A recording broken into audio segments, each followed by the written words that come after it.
Siméon dit à Marie, « Vois, cet enfant doit amener la chute et le relèvement d'un grand nombre en Israël. Il doit être un signe en but à la contradiction. Et toi-même, un glaive de douleur te transpercera l'âme, afin que se révèlent les pensées intimes de bien des cœurs. » Luc 2, 34-35.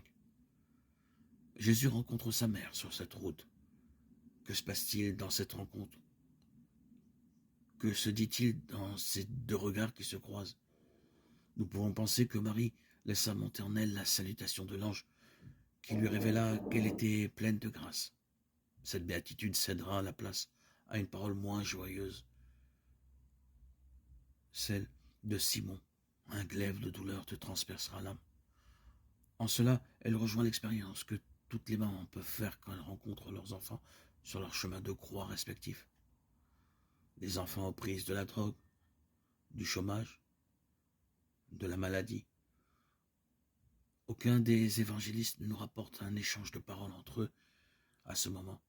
Pourtant, malgré cette absence de paroles, le silence se fait langage de communion, de foi.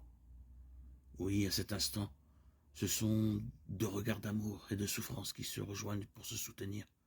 Sur cette route, la communion entre le Fils et la Mère est de plus en plus forte.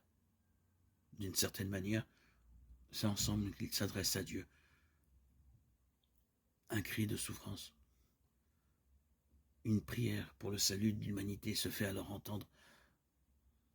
Seigneur, donne-nous d'être attentifs à des rencontres comme celle-ci.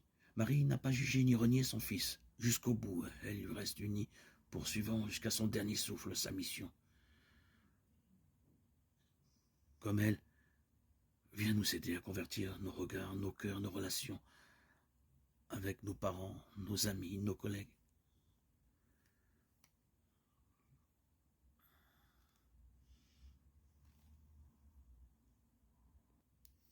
Accorde-nous la sagesse de cœur, ta présence dans nos vies,